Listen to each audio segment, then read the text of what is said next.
কোরআনের তাফসীর তো আমি নতুন কিছু করছি না। আমি কোরআনে কারিমের খেদমত যারা করেন তাদের মধ্যে অতীতে যারা খেদমত করেছেন, এখন যারা করছেন, তাদের মধ্যে আমি হচ্ছি তালিবে ইলম, সবচেয়ে ছোট্ট নগণ্য আল্লাহ পাকের এক নগণ্য গোলাম। এর আগে বহু তাফসীর হয়েছে, কিন্তু মানুষের পরিবর্তন, চরিত্রের, আখলাকের, সমাজের, রাষ্ট্রের পরিবর্তন দেখতে পাই নাই। খুব কম পরিবর্তন হচ্ছে। হযরত শাহ আতাউল্লাহ বুখারী রহমতুল্লাহ আলাইহি সারা জীবন ইসলামের পথে সাধনা করে জীবনের শেষ মুহূর্তে এসে বলেছিলেন, 40 সাল তক কবরস্থান মে আজান দিয়া কোই মুর্দা জিন্দা নেহি হুয়া। 40 বছর পর্যন্ত কবরস্থানে আজান দিলাম, কোনো মুর্দা জাগি উঠলো না। আমার অবস্থাও স্থায়ী হয়েছে। জীবনের 36টি বছর কোরআনে কারিমের একটুখানি খেদমতের তৌফিক আল্লাহ পাক দিলেন, মনে হচ্ছে যেন কবরস্থানে আজান দিচ্ছি, কারো কানে প্রবেশ করছে না।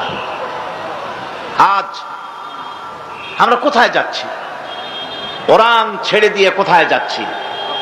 ফাইনা তাযহাবুন, কোথায় চলছি আমরা? কোরআন ছেড়ে দিয়ে আমরা কোথাও শান্তি পাবো না। শান্তির জন্য পৃথিবীতে লিগ অব নেশনস তৈরি হয়েছিল, ইউনাইটেড নেশনস অর্গানাইজেশন তৈরি হয়েছিল, শান্তির জন্য সাদ তৈরি হয়েছিল, শান্তির জন্য কত কিছু তৈরি হলো। শান্তি কেউ দিতে পারে নাই, পারবেও না। এই কোরআন কেন্দ্রিক রাষ্ট্র ব্যবস্থা ছাড়া শান্তি চুক্তি যতই হোক, অশান্তি বাড়বে, শান্তি কোনোদিন হবে না। শান্তি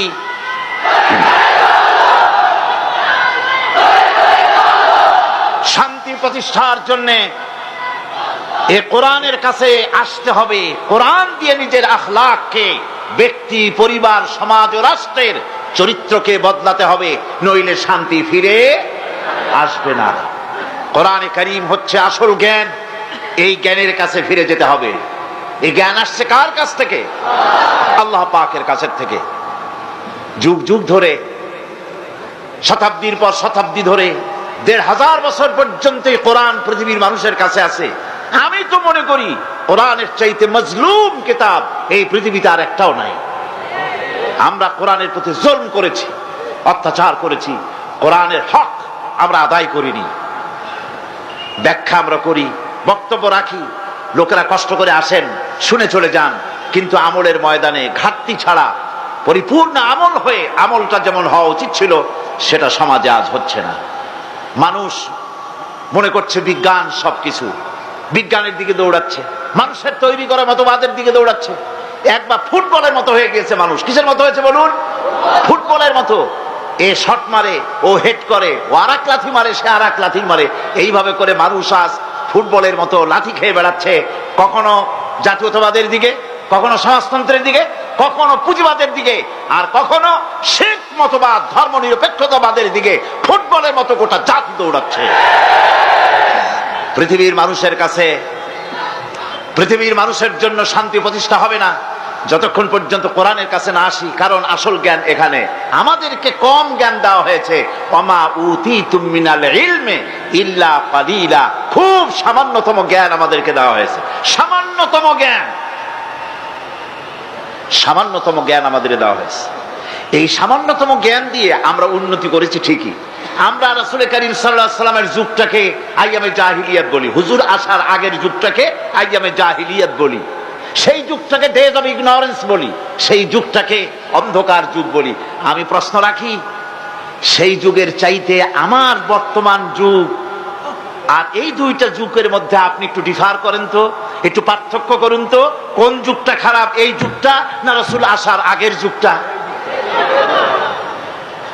সে যুগের মানুষ তো, যেটাকে ডেজ অফ ইগনোরেন্স বলি, অন্ধকার যুগ বলি, সেই যুগের মানুষ তো কোন স্ত্রীকে তার স্বামীর সামনে, স্বামীকে ঘুঁটির সাথে বেঁধে তার স্ত্রীকে উলঙ্গ করে স্বামীর সামনে ধর্ষণ করেছে। এর ইতিহাস তো আমরা পড়ি নাই। মায়ের সামনে, বাবার সামনে তার কন্যাকে, যুবতী কন্যাকে উলঙ্গ করে পালাক্রমে ধর্ষণ করা হচ্ছে, এই ইতিহাস তো আমরা পড়ি নাই। সুতরাং আজ সেই যুগের চাইতে এই যুগে আমরা মোটেই আগাতে পারি নাই, বরং শিক্ষার নামে, বিজ্ঞানের উৎকর্ষের নামে, সাহিত্যের নামে, শিল্পের নামে, সংস্কৃতির নামে, রাজনীতির নামে, নতুন নতুন যুগ পরিবর্তনের নামে আমরা ধ্বংসের দিকে আগায় যাচ্ছি। আজ আমরা উন্নতি ঠিকই করেছি। আগে আমরা উঠে চড়তাম, পায়ে হাঁটতাম, এখন আমরা গাড়িতে চলি। গরু গাড়িতে চলতাম, রিক্সায় চড়তাম, এখন আমরা গাড়িতে চলি। আগে আমরা কোন ক্রমে উঠে টুটে চড়ে বেড়াতাম, এখন আমরা প্লেনে চড়ে বেড়াই, দুনিয়ার মাথা ও মাথা যাতায়াত করি। আগে একটা খবর এইখান থেকে সেখানে পৌঁছাতে অনেক দেরি লাগতো, আর এখন খবর টেলিফোনের মাধ্যমে খরচ বেশি, ফ্যাক্সের মাধ্যমে খবর পাঠাই, ফ্যাক্সে খরচ বেশি। এখন ইন্টারনেটের মাধ্যমে, ইমেইলের মাধ্যমে, কম্পিউটারের মাধ্যমে খবর পৃথিবীর এক প্রান্ত থেকে আর এক প্রান্তে কম খরচে দ্রুত গতিতে এক প্রান্ত থেকে আর এক প্রান্তে আমরা পৌঁছে দিচ্ছি। কম্পিউটার এই পৃথিবীকে একটা নতুন দিগন্ত উন্মোচিত করে দিয়েছে কম্পিউটার। এখন আর চিকিৎসার জন্য আপনাকে বাতিশ্বরের হুজুর কেবলা তিনি কলকাতা গিয়েছেন, চিকিৎসার জন্য কেউ সিঙ্গাপুরে যায়, কেউ আমেরিকায় যায়, এখন যাওয়ার দরকার নেই। আপনার এইখানে ডাক্তাররা আপনার রোগ নির্ণয় করতে পারে নাই, যাওয়ার দরকার নাই। এই সাবজেক্টের উপর ডাক্তার লন্ডনে আছে অথবা আমেরিকায় আছে। আপনি এখান থেকে আপনার কম্পিউটারের মাধ্যমে লন্ডন এবং আমেরিকার ডাক্তারদের সঙ্গে আপনি কথা বলতে পারবেন। সেখানে রোগীর অবস্থা বলার পর সেখানকার ডাক্তার আপনাকে বলে দেবে এই রোগীর এই চিকিৎসা, অপারেশন করতে হলে অপারেশনের জায়গা কতটুকু, কত মিটার কাটতে হবে, কত সেন্টিমিটার কাটতে হবে, কোন জায়গা বাদ দিতে হবে, সব কম্পিউটার আপনাকে বলে দেবে এবং সেইভাবে করে চিকিৎসা করাবেন। অতি দ্রুত গতিতে, কম খরচায় লন্ডন যাওয়া লাগলো না, ডাক্তার আনা লাগলো না, এত টাকা ফি দেওয়া লাগলো না, প্লেন ভাড়া দেওয়া লাগলো না, এত কম খরচে আপনি বাড়ি বসে চিকিৎসা পাচ্ছেন।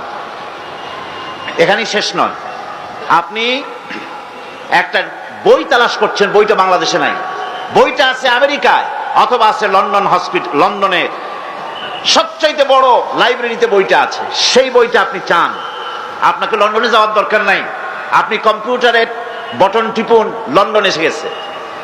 এবার আপনাকে প্রশ্ন করবে হোয়াট ডু ইউ ওয়ান্ট, তুমি চাও কি? আপনি তখন বলুন আমি লন্ডনের লাইব্রেরি চাই, লাইব্রেরির লিস্ট চলে আসলো, কোন লাইব্রেরি চান সেখানে টিপুন, সেই লাইব্রেরিটা বেরিয়ে আসলো। এরপর ওই লাইব্রেরি কোন বইটা চান সেটাই টিপুন, বইটা বেরিয়ে আসলো। ইচ্ছে করলে 1000 পৃষ্ঠার বই ঘরে বসে এই কম্পিউটারের পর্দায় আপনি পড়তে পারবেন, 1000 পৃষ্ঠার বই। তার মানে হলো আমাদের জাতীয় কবি বলে গেছেন, বিশ্ব নিখিল দেখবো আমি আপন হাতের মুঠায় পুরে। আজ সত্যি গোটা পৃথিবী মানুষের হাতের মুঠার ভিতরে এসে গিয়েছে। এখন আর ওয়ার্ল্ড বলে না, এখন বলা হয়, বিশ্বকে বলা হয় গ্লোবাল ভিলেজ। এখন হচ্ছে গোটা পৃথিবী একটা গ্রাম, দুনিয়ার এ মাথা থেকে সে মাথা আপনি চলে বেড়াতে পারেন, আপনি যে কোনো জায়গার খবর নিতে পারেন মুহূর্তের ভিতরে। আমরা সে কাজ সেরে ফেলেছি। এখানেই শেষ নয়, এখানেই শেষ নয়, আমরা চাঁদে গিয়েছি, এখানেই শেষ নয়। এরপরে মানুষ, দুনিয়ায় জায়গা হয় না, মঙ্গল গ্রহে যাওয়ার জন্য মানুষ প্রস্তুতি নিয়েছে।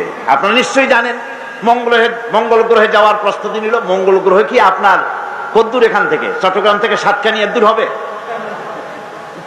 মঙ্গল গ্রহ।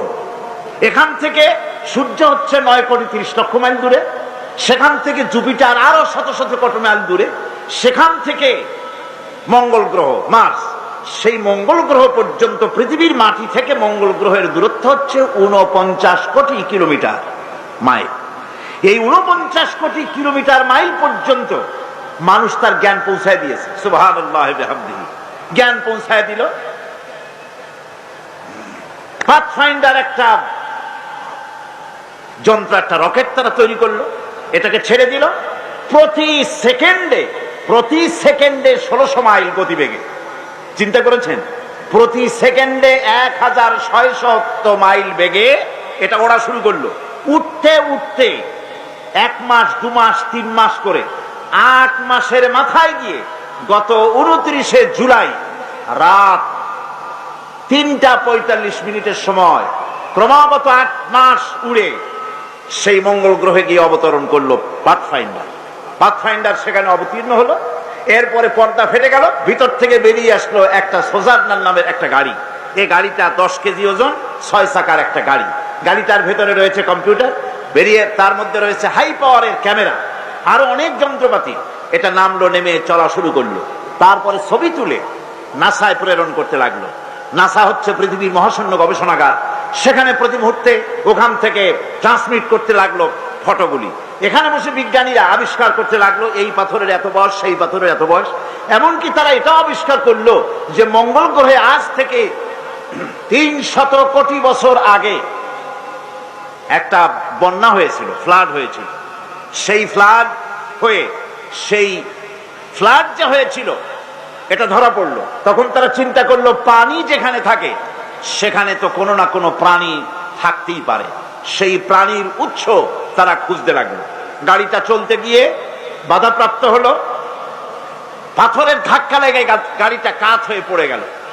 চিন্তা করুন, 49 কোটি কিলোমিটার নিচে পৃথিবীর মাটিতে বসে বিজ্ঞানীরা কম্পিউটার মনিটরিং করে 49 কোটি মাইল দূরের সেই সোজারনার গাড়িকে তারা সেখানে সচল করে দিল 49 কোটি কিলোমিটার মাইল নিচে পৃথিবীর মাটিতে বসে। এখন আল্লাহ পাক কি বলছেন? আল্লাহ রাব্বুল আলামিন বলছেন, ওমা উতিতুম মিনাল ইলমি ইল্লা কালিলা, তোমাদেরকে খুব সামান্যতম জ্ঞান দেওয়া হয়েছে। এই যদি হয় সামান্যতম জ্ঞান, তাহলে আল্লাহ রাব্বুল আলামিনের জ্ঞান কত বড়। সেই সর্ব জ্ঞানের আধার, সমস্ত জ্ঞানের উৎস আল্লাহ সুবহানাহু ওয়া তাআলা। তিনি কোরআন অবতীর্ণ করেছেন গোটা মানব জাতির জন্য।